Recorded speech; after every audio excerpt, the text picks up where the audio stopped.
I think we're going to go ahead and get started if everyone can take a seat. And it seems like we may have lost a few people, or maybe they'll trickle in. Before we continue on, there's still a lot of questions coming into at least my email.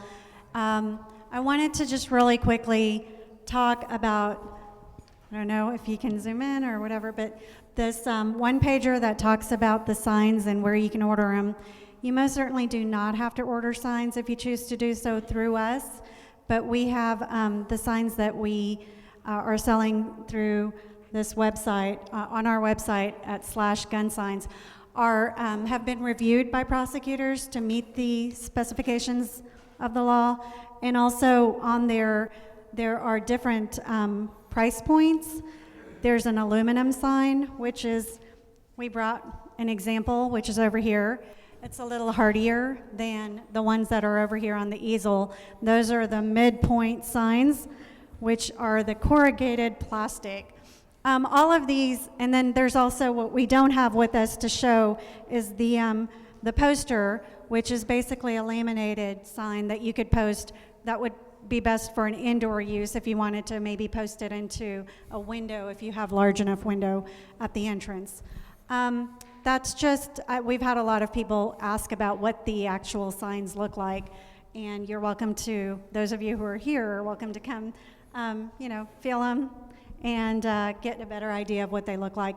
Also on the website, not through us, but Build a Sign also sells the stakes that you could purchase through them, depending on how it is that you would like to fix it, whether in the grass outside or maybe on an actual wall. So we're not in the business of how you want to post it, but that's available on their website. All right, I've got this one right here. Oh. But we're going to try to be efficient this afternoon and get people on the road. I understand there's a rush hour in Fort Worth, Dallas area that people don't care to participate in. So we will try to be efficient with your time. A couple of comments. First of all, we sure appreciate both the attention and the interaction from this morning. We figured that there would be good questions and interaction, and we certainly haven't been disappointed in that. The second is, it's kind of interesting, in some of my lunchtime conversations on the issue, I was just talking to some of the gentlemen in the room and reminded of just how difficult this issue is in terms of language. When we were talking about premises and property, when we're talking about the difference between firearms and weapons, when we're talking about the difference between assault rifles and assault-type rifles, all of these things that seem like sort of the same thing to normal people talking about them are actually terms of art in the discussion of weapons and the interaction of weapons and the law. And so this, I guess what I would say is, to the extent that we try to be reasonably careful with the language. We still are all over the place sometimes because the statute is all over the place. The statute's all over the place because people in general are all over the place on this language. And these are the kinds of things that we're going to have to be looking at to tighten up and to make sure that people truly and clearly understand in terms when they're talking about these issues and when we're talking about the law as it relates to places of worship.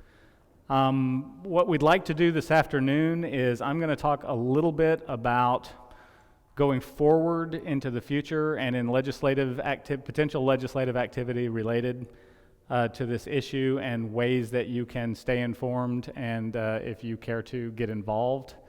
We're going to go back and answer some of the additional questions that we have, and then we will more or less be finished.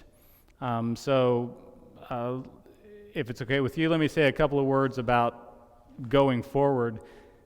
If there's anything that, if I were to make a prediction as a legislative consultant, I would say you will most definitely see lots of bills related to firearms in the next legislative session. And you will see them going every direction imaginable. You will see everything from constitutional carry bills, which would be a bill that would prohibit the state from passing any law that abridges someone's right to bear arms as they see fit, where they want to. You will see backlash bills trying to get rid of the laws that were passed in this last session and try to eliminate open carry.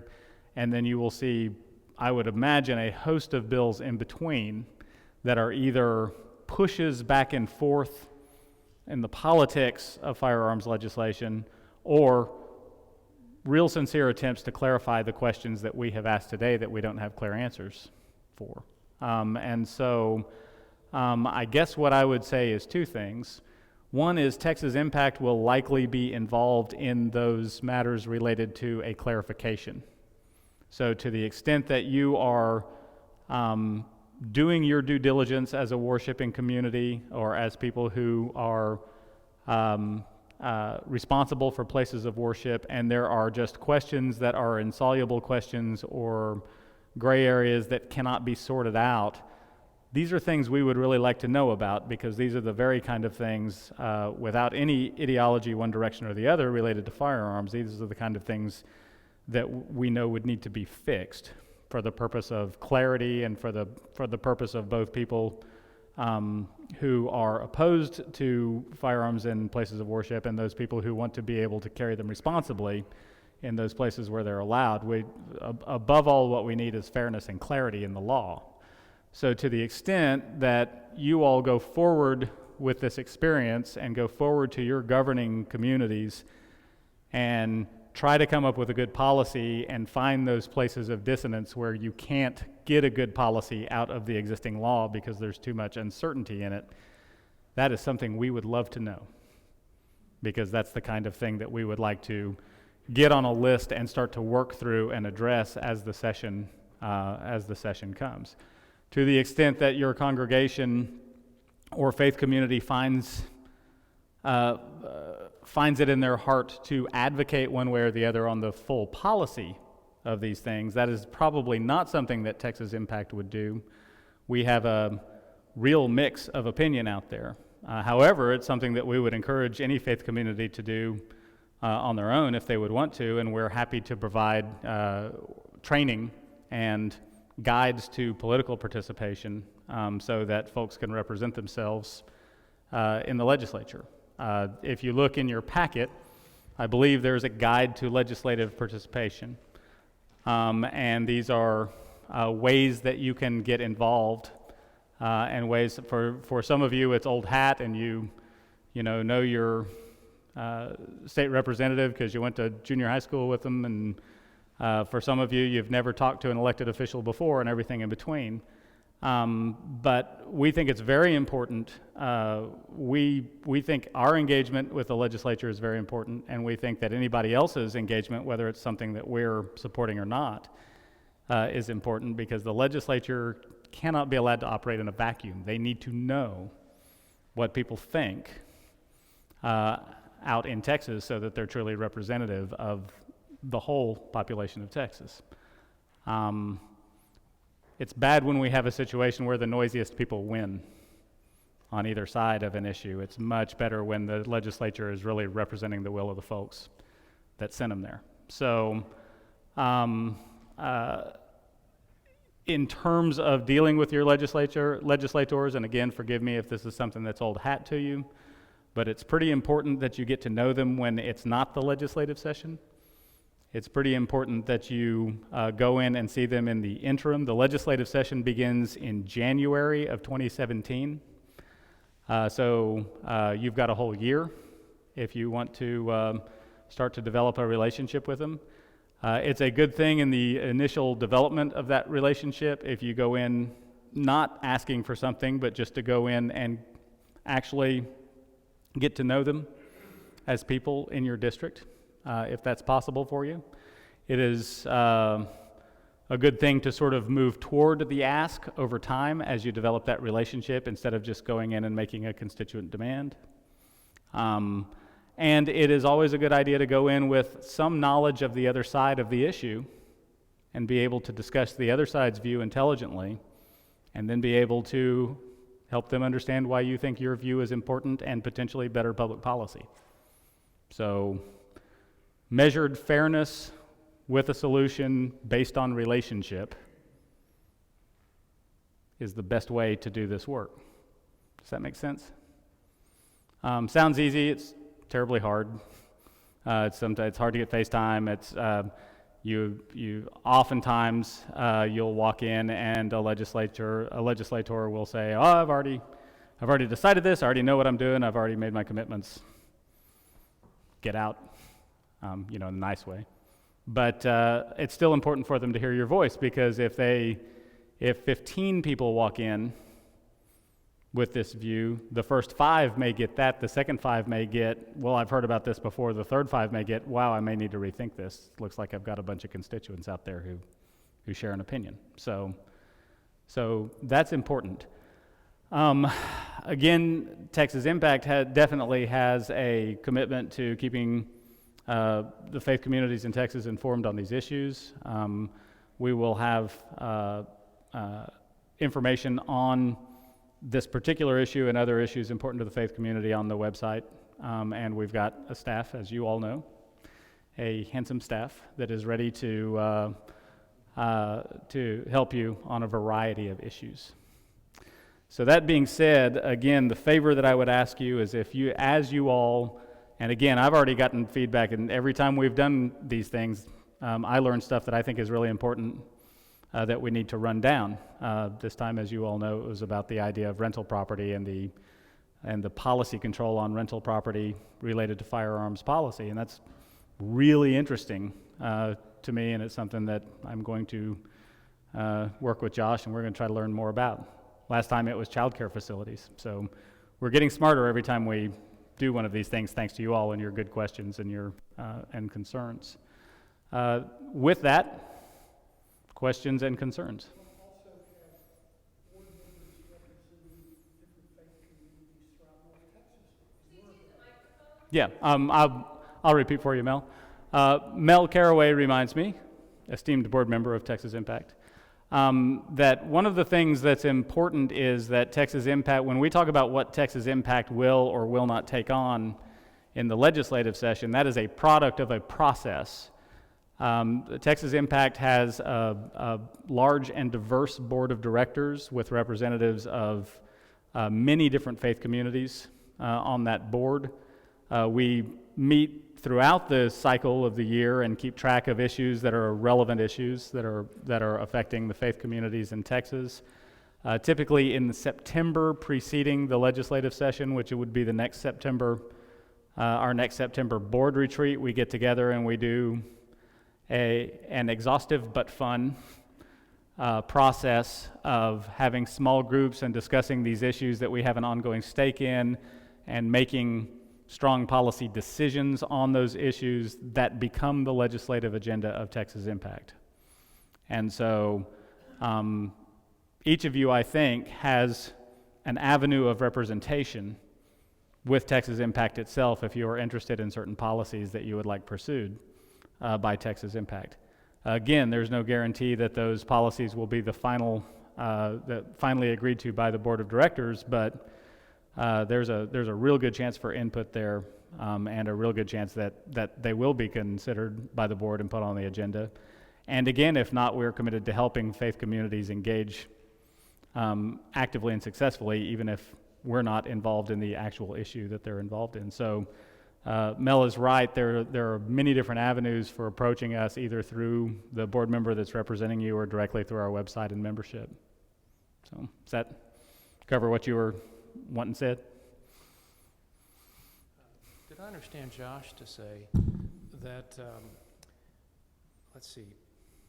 the courts don't like to deal with things that are couched theologically? That is, if a church comes up with a theological rationale for something, the courts tend to let that stand. And what I'm thinking of are those signs, which just look so offensive to me.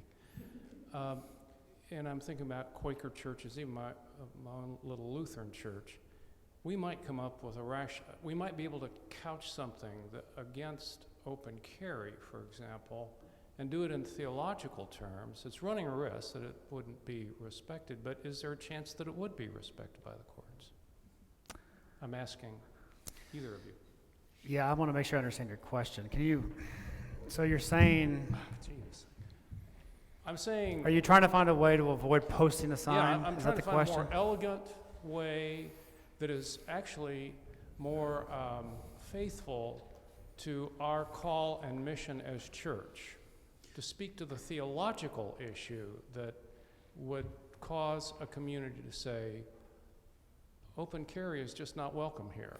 Well, I think, and if I may. Go ahead, yeah. To do that in a couch it theologically Yeah. rather than using the exact verbiage here.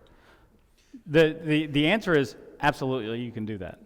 The signs are an issue of communication and what that communication means in the context of someone who carries a firearm into your church, who carries a handgun into your church, right? And so you can say, if you come up, when Josh is talking about a theological rationale, that would be on an issue related to whether or not you actually have the authority as a church body to do this thing. You have an authority both as a church and a property owner for whatever reason you decide to say, we don't want any kind of object that we don't want in our place of worship. Certainly firearms, certainly handguns, right? But the question is, do you have what these signs represent is they represent an actionable, I guess they represent a communication, and tell me if this sounds reasonable to you. They represent a communication that leads to an actionable consequence, right? So what the sign represents is not whether or not you have adopted the policy. That's your business. How you do it and the rationale by which you do it is your business. What this represents is you have informed in a way that is in the law, in a way that a CHL holder is trained to look for. You have communicated what you want, and if they ignore this communication, then they have violated the law, and the police can come in and do their thing, right? So they are in violation because they have been trained to do this thing. You have done it correctly as prescribed by law.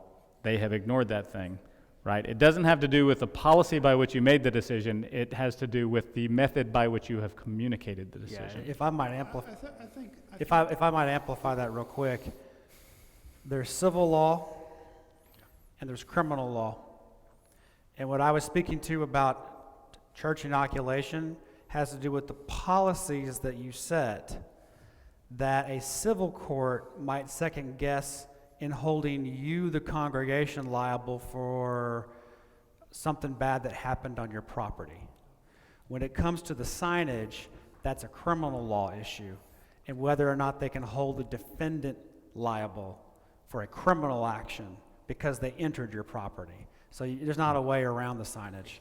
Yeah. I think also one of the things to keep in mind is that in drawing up this legislation, the legislators had certain things in mind.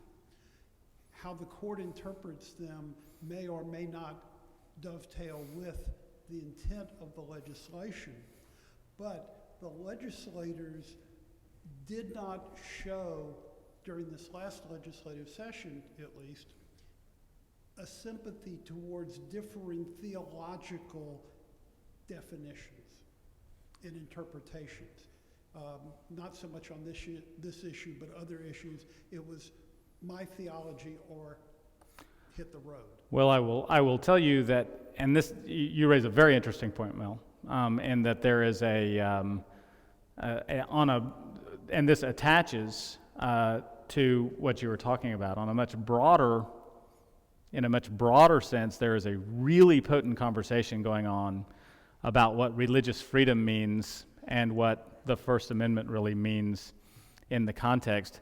If you're interested in this, Josh has written a 5 million page paper. Actually, I don't know how many pages it actually is, but it's a lot. Down to 20. On First Amendment rights and the development of First Amendment rights over time and what they mean. And I kid you not, it's great reading. It's a good read, and it's sort of an exhaustive, I don't know how many pages it actually is, but it's a lot. Down to 20. in the best possible use of that term, look at the development of First Amendment rights and what it really means. Because what we have now in the legislature is lots of assertion of religious freedom that is cutting several different directions. Because for some people, they are asserting religious freedom to basically say we need to be able to discriminate on the basis of our religious beliefs, where other people say what religious freedom is really about is not being discriminated against because of your religious belief. So it's really complicated and really interesting, and it actually cuts to your question of what are the boundaries of religious freedom related to the way we express what the state is asking us to do and the reasons that we do or do not do things. But what is certainly true is what Josh said, which is the court tends to be, notwithstanding the legislature's weird zeal to get involved in theological interpretation that they exhibited in the last legislative session, the courts are generally loath to step into the area of getting after policies that are formed as a result of sincerely held religious beliefs. That's just an absolute morass for them, and they know it, and so they tend to basically set those things aside. So, sir, and ma'am. You said there were 3 ways to communicate orally: with a card or with a sign, and we're bound by these words. When you do it with a card, do you have to use these words, or can you use other words? Okay. Yeah, the statute says in written communication, of which there are 2 kinds, the card or the sign, and on any written communication, those 2 things, it has to have that verbiage. And I would even go further and say, out of an abundance of caution, if you develop a policy at your church, I would quote this in the written policy, if it's what you care to do. If you're going to, for instance, do a 30-7 and not a 30-6 or both, what I would do is say, in your policy deliberations, the governing body has, passed the following motion, and that motion is to adopt a policy that is in conformance with this, and quote that, and that way you're just completely covered. So whatever you communicate to a person that you want to say, I'm sorry, but not here, has to have that verbiage. But if your policy is actually in conformance with that verbiage as well, it's probably a wise thing for you. Sir? Well, actually, my brain mind is supposed to work a lot. I was just going to ask again, could you explain why we need 2 signs rather than 1? Yeah, and in the statute, in the notice provisions, when they're defining what is effective notice, it explicitly says that the language you use in a written communication must be identical to the following. And then it cites this right here. And because it says identical, it has to be identical. And so this says 30.06, which is concealed. The open carry is 30.07. And so, a question is, can you combine it? No, that's not identical. It has to be identical to the following, and then this is the following. That's the requirement for the written communication. The sign would really be challengeable if you did not conform to that call in the statute that the signs be identical. Yeah.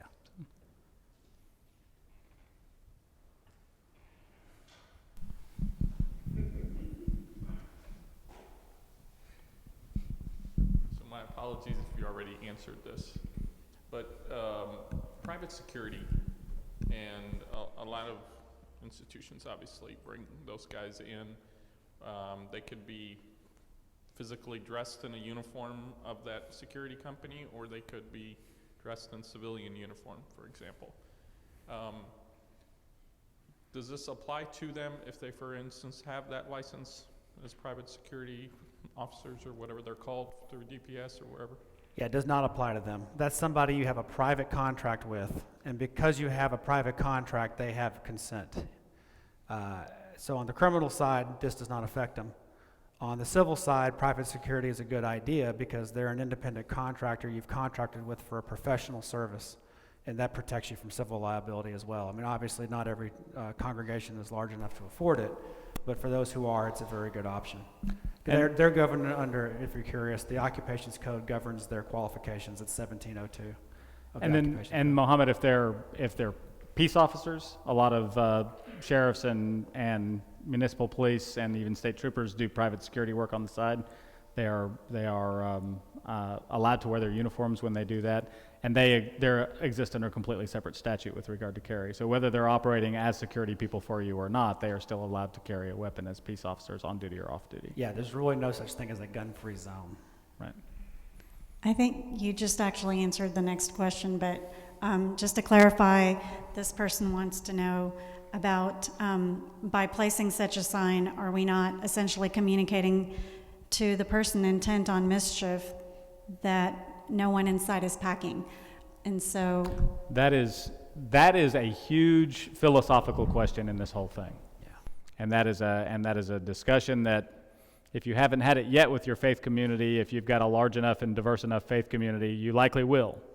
And that is, does this sign keep you safer, or does it endanger you?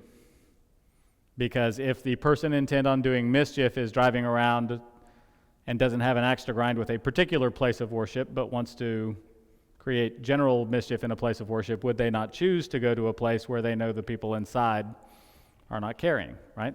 So that is at one side of the logic argument. The other side of the logic argument, or the other side of the argument generally, is this is inappropriate philosophically and theologically for us. We are people of peace, and we don't want to foster an armed environment. Therefore, this is our choice. And there is not a clear answer to that question.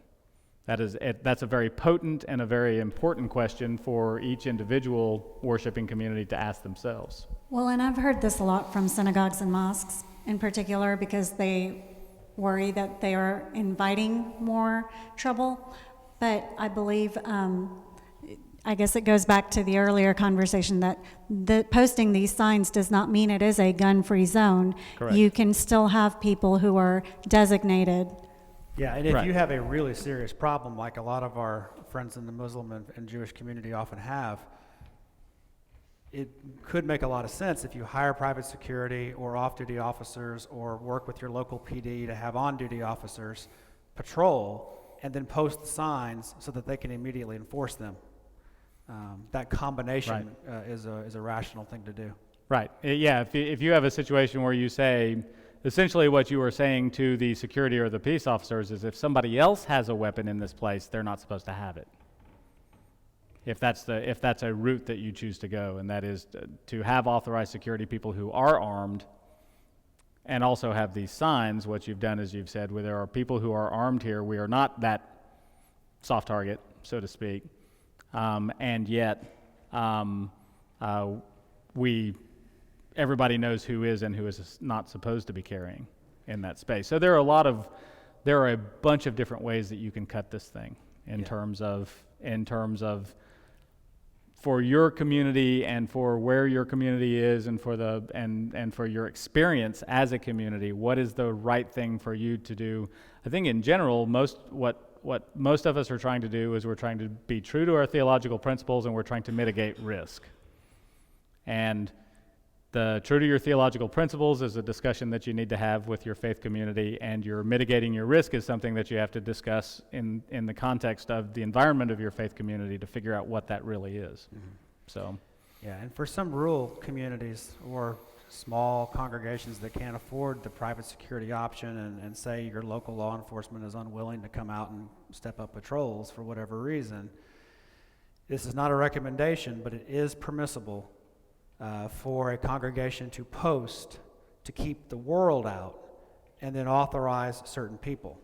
Now, if you do that, you're starting to exert some direct control over your volunteers, and that creates some civil liability. But it's all about risk management and what you think is the risk versus, the benefit. I mean, it's all a question of risk analysis.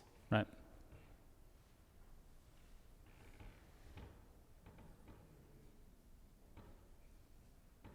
Other questions? Do you have Anything any more? online?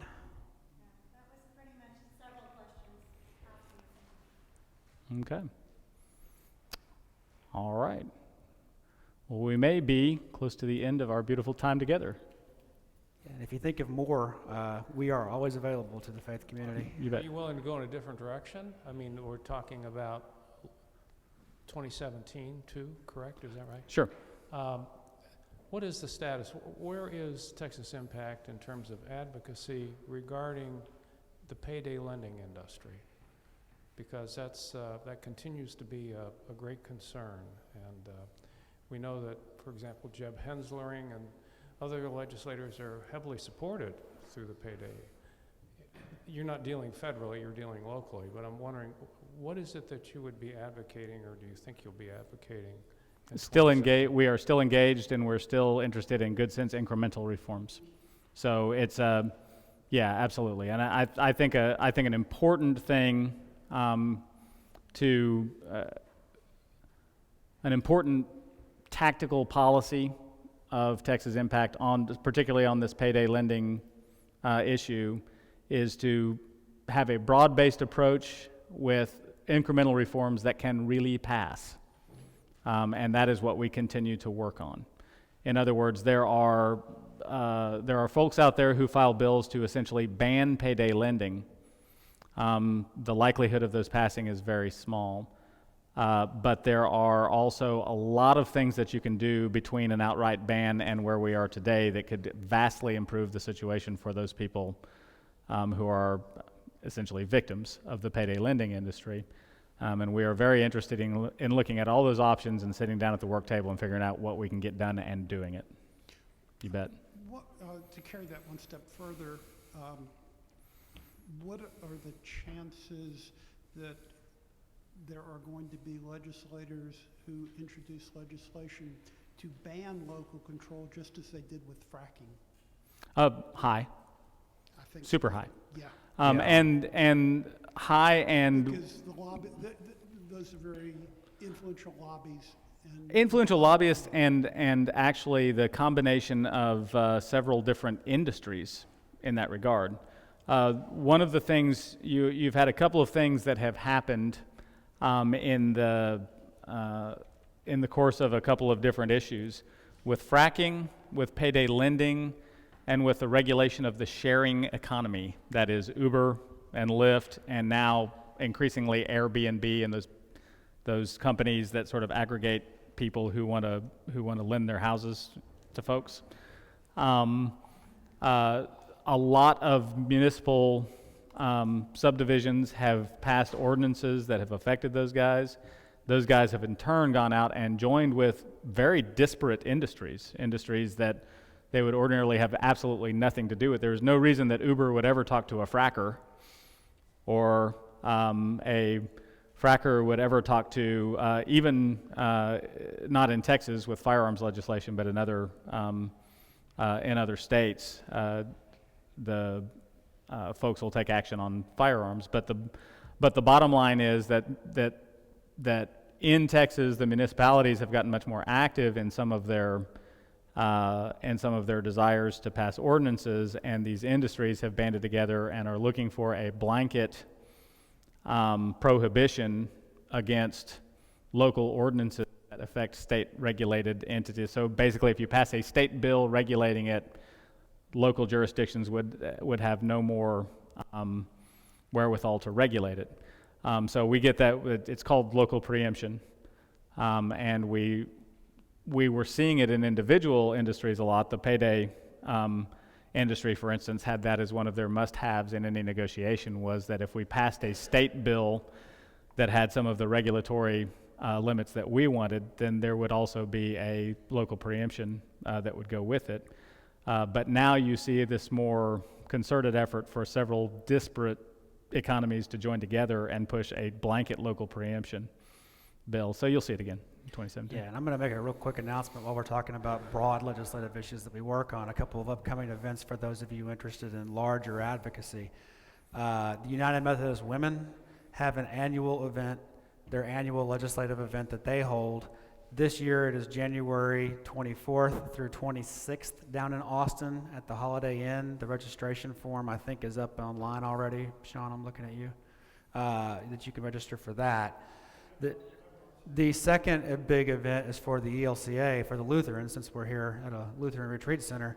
The second annual Lutheran legislative event will be taking place on February 28th, and then because it's a leap year, the 29th, and then through March 1st. It's a 3-day event just like the Methodist ladies that mirrors theirs. If you are not one of those two denominations, the Methodist women have often seen it as part of their mission to allow their event to be a model for others who are interested in starting one in their denomination. That's where the Lutheran one came out of, was Lutheran ladies attending, and Lutheran men too, attending the United Methodist Women's Legislative event and learning how they did it. The Methodist ladies have been at it for 25 years, and they come into Austin, and we talk about a wide range of things facing the state. It's kind of an annual conference briefing on state issues that they care about, and so that's a thing that some of you may be interested in.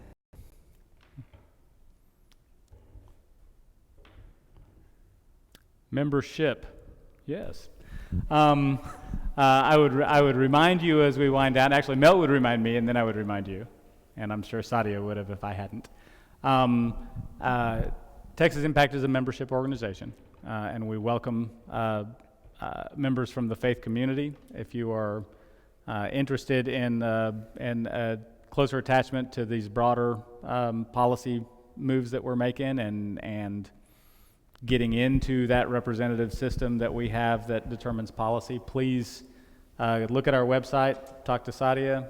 There are a bunch of different ways to get to us and get to know us. I think there's something in the packet.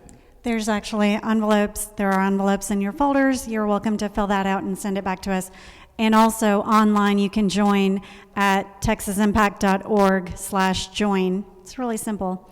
We'd love to have you as members. Individuals and congregations. We have different levels of individual memberships and then congregational memberships. They're 1-year memberships. And it's a great way to, support the wonderful program you saw today, and also to stay informed about other legislative updates. Today is Giving Tuesday. We would love for you to join today. I thought it was just us until I looked at my Facebook at lunch. It turns out it's everybody, but we're a great cause, so yay. And you can also give a membership since it's Giving Tuesday. Yeah, very good. Well, I think that about wraps us. We sure appreciate y'all's attendance, and again, and appreciate what we've learned talking to you. So if you have any additional questions, we're always available. TexasImpact.org, and look forward to continued dialogue with you. Thank you. Thank you.